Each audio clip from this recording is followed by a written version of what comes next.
bonjour à tous, bienvenue pour cette nouvelle vidéo que je dois tourner en moins de 13 minutes parce que je n'ai plus de mémoire dans le caméscope.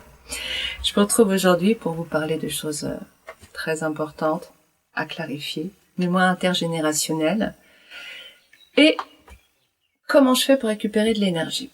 Alors, je rentre tout de suite dans le vif du sujet. Les mémoires intergénérationnelles. Les mémoires intergénérationnelles, on en entend beaucoup parler. Quand l'âme s'incarne, c'est-à-dire quand l'âme rentre dans la matrice, dans l'utérus, dans le fœtus, elle va récupérer à un moment donné du processus les mémoires de la maman, du papa, mais aussi 7 générations en arrière. Alors, ce n'est qu'un chiffre, ce n'est pas moi qui le dis, c'est Gilbert Bruand, mais vous en faites ce que vous en voulez, 7 générations en arrière. Du papa, 7 générations de la maman. On récupère le positif comme le négatif. Les mémoires intergénérationnelles, ce sont des sortes d'égrégores, c'est-à-dire des sacs dans lesquels tout ce qui se rapporte à une pensée en particulier, qui a été nourrie, si cette pensée elle est forte, puissante, répétée sur le même sujet, ça crée une forme pensée au niveau éthérique, subtile, qui reste présente, accrochée au corps. Et nous le transmettons à nos enfants de génération en génération. Et évidemment, ça augmente de génération en génération. C'est de plus en plus lourd. Nous récupérons maman, côté papa. Quand c'est positif, c'est pas un problème. Quand c'est négatif, l'ensemble de ces sacs, de ces égrégores, devient un grand sac, une sorte d'entité de négativité. Un gros sac dans lequel je pourrais écrire négativité. Cette négativité, elle vit en nous, elle vit aussi à travers nous. Parce qu'en fait, vivant, mort, au niveau de l'univers, ça n'existe pas, ça ne veut rien dire. Ce que nous dit la physique quantique, au niveau subatomique, il n'y a qu'un champ de probabilité. Les choses ne sont plus vivantes ou mortes, dont le chat de Schrödinger, c'est vivant et mort, les deux états cohabitent à la fois, tout est possible, et c'est simplement une question de probabilité et surtout de qu'est-ce que je mets comme intention, qu'est-ce que je veux voir. Donc, ces formes pensées ont une forme de vie au niveau éthérique, au niveau subtil. La négativité, là c'est ce dont je vais parler, ce côté positif c'est jamais un problème. La négativité, ce gros sac marqué négativité, est une forme de vie en soi, une énergie, mais qui est donc vivante et qui a besoin pour s'entretenir, pour continuer d'être un sac rempli, vivant d'une certaine façon, de se nourrir d'énergie. Ça va jusque-là? Mais de quelle énergie la négativité va se nourrir? Eh ben, d'une énergie qu'elle peut manger. Il y a des gens qui peuvent manger des voitures, vous verrez ça dans le livre Guinness des records, et il y a des gens qui ne peuvent manger de la lumière. C'est juste une question d'évolution. Donc, la négativité, elle, va manger de l'énergie négative. Basse fréquence, lourde. Une énergie très proche de la matière, la peur, la colère, la haine, le dégoût, des choses comme ça, des émotions très basses en vibration. Elle est à l'intérieur de nous, cette négativité, plus ou moins grande.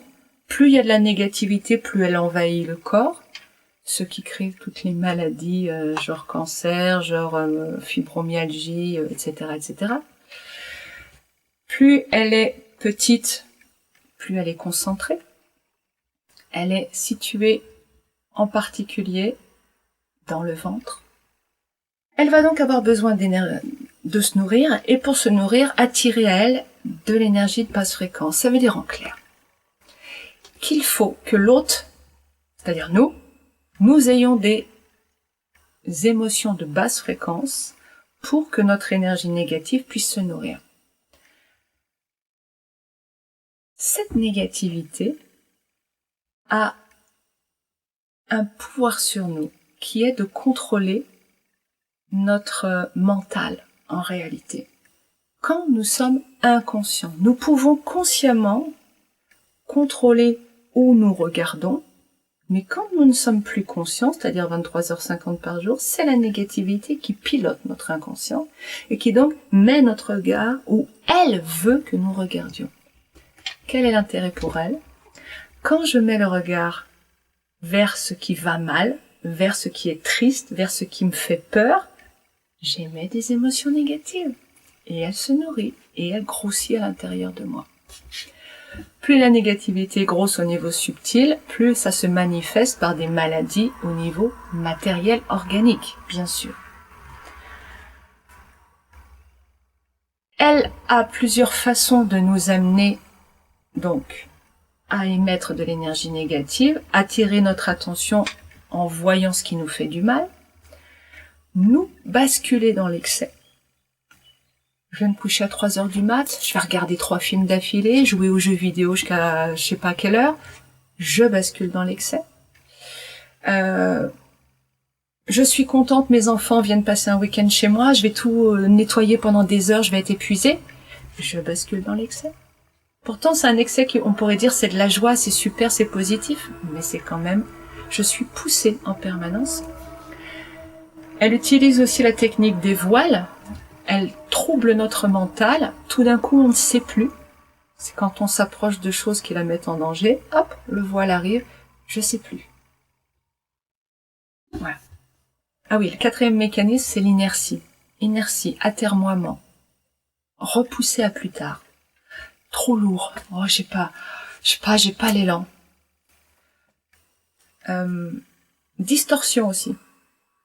Il y a un certain nombre de personnes qui, quand ils font des coachings avec moi, ressortent de la séance, problème est réglé. Il y a 0 problème en repartant. Trouve ça merveilleux, extraordinaire. Et puis une semaine après, ouais, finalement, je sais pas si ça sert à quelque chose. Distorsion. On met un poids sur wow, ça sert pas à grand chose que j'y retourne, etc. Vous voyez ce que je veux dire? Pour ça qu'on arrête les régimes, pour ça qu'on arrête le sport, c'est pour ça qu'on arrête plein de choses. Il y a ce poids qui petit à petit nous empêche d'être là, présent, et de voir ce qui est bon pour nous tout simplement. Donc il y a aussi une distorsion de notre réalité. Il y en a encore un autre, le 7e, le conflit, évident. Le conflit, la violence, chercher, donc là, on commence à aller dans autre chose, on commence à aller dans l'interaction avec les autres. La négativité nous pilote dans notre relation au monde et elle nous pilote dans notre relation à l'autre. Mais l'autre a aussi sa négativité. Donc il va y avoir collusion, alliance entre les deux négativités pour essayer de faire grossir le plus d'émotions négatives en chacun. C'est aussi une des raisons pour lesquelles nous avons des ping-pong entre les personnes, des ping-pong de colère, de quoi, t'as dit ça? Non mais attends, je vais t'en... Quoi, tu vas me... Mais attends, tu vas voir, toi, ta voiture, ta femme, etc. C'est ce que je veux dire. À un moment donné, on ne peut plus faire machine arrière. Vous sentez que vous partez dans une colère et que non, faut arrêter, ça va mal finir, mais vous n'arrivez pas. Vous n'arrivez pas parce que ce sont les deux négativités qui sont en train de vous influencer chacun, de pousser pour créer ça. Il y a énergétiquement une dernière chose qui est le pompage. Et voilà pourquoi je vous en parle par rapport à la semaine dernière, par rapport à l'amour, à la relation. Le pompage, la négativité va venir prendre de l'énergie à l'être en face. Comment je fais pour prendre de l'énergie? Parce que je pourrais très bien avoir un cœur ouvert et me nourrir. Donc, comment je fais pour prendre de l'énergie? De différentes façons. du plus violent, du plus proche de la matière au plus lumineux. Le plus proche de la matière, ça va être la violence physique, la violence intellectuelle, la perversion, le sadisme, la torture, des choses comme ça.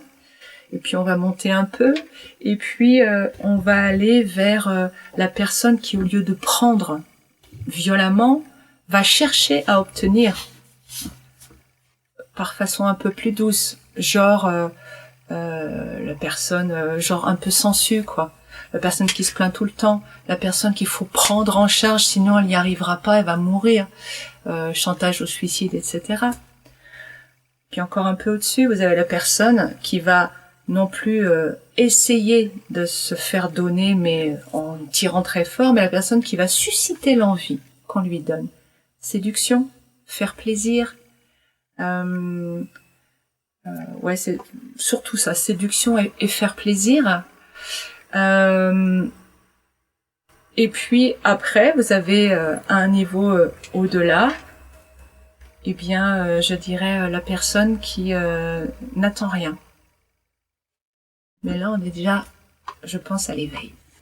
Donc voilà, on a tout un panel. Si vous voulez plus de détails, vous en avez dans mon livre, celui qui est sur mon site, que vous pouvez obtenir gratuitement, tout simplement. Il sera en format PDF. Je l'ai pas fait publier. Pour un jour que je m'en occupe quand même. Donc, vous me le demandez par mail et je vous l'envoie à votre adresse mail gratuitement. Vous avez tous les mécanismes qui sont vraiment expliqués en détail. Nous passons donc nos journées, puisque nous sommes pilotés 23h50 par jour par notre négativité, à chercher à récupérer de l'énergie auprès des autres, avec différentes stratégies. Faire rire est aussi une stratégie qui est au-dessus, un peu au-dessus, au niveau de la séduction. Quelles sont vos stratégies préférées? Comment faites-vous pour récupérer de l'énergie auprès des autres? Si quand vous essayez de faire rire quelqu'un ou de le séduire, ça ne marche pas, comment vous vous sentez? Chaque fois que vous vous sentez mal, ça veut dire déçu, agacé.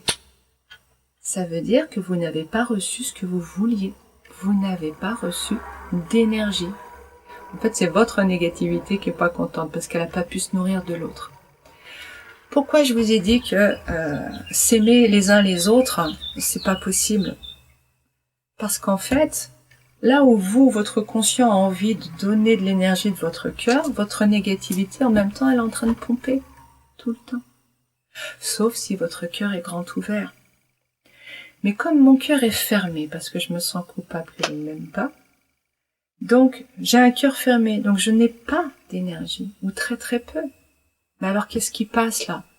Eh ben, sous des formes de « oh, je t'aime beaucoup », derrière, je prends. Même quand je donne, allez, on va dire, 3 bouchons d'eau de ma bouteille à l'autre, ma négativité par derrière, elle va prendre 4 litres. C'est pas Jojo, hein, j'ai bien conscience. Mais malheureusement, c'est un mécanisme, c'est le mécanisme que nous avons en jeu dans nos relations. Est-ce que ça veut dire qu'il faut repousser tout le monde, se méfier de tout le monde, dire non, plus voir personne? Pas du tout. Nous avons besoin des relations. C'est vraiment fondamental. C'est par elles que nous avançons. Mais c'est pas par elles que nous nous nourrissons. Donc là, le plus important pour vous, là, c'est de mettre en place l'ouverture de votre cœur, de vous aimer vous-même. Et à partir de là, dans la relation aux autres, de pouvoir être dans une mesure, une présence. Qu'est-ce qui passe? Qu'est-ce qui est juste? Ça passe très peu par là. Ça passe surtout par l'ouverture de vos champs de conscience, la décalcification de la glande pinéale. Donc ça demande d'évoluer. Mais pour ça, il y a des choses terrestrement, il y a des mécanismes et des personnes qui s'occupent de ça. Donc si vous voulez connaître des gens, en tout cas une personne qui fait ça, n'hésitez pas à me le demander, je vous donnerai ses coordonnées. C'est pour ça qu'à mon niveau, je prends de plus en plus conscience de ce qui y a en face et je peux ouvrir, fermer, moduler ce que je donne. J'ai pas encore suffisamment de conscience pour éviter de récupérer de la négativité. Donc à chaque journée, j'en récupère, mais beaucoup moins qu'avant et je suis capable d'échanges beaucoup plus équilibrés avec les autres. Mais c'est vraiment un cheminement. N'hésitez pas si vous avez des questions. Je vous souhaite une très belle semaine à vous. C'est un gros sujet, à l'air de rien. À très bientôt. Au revoir.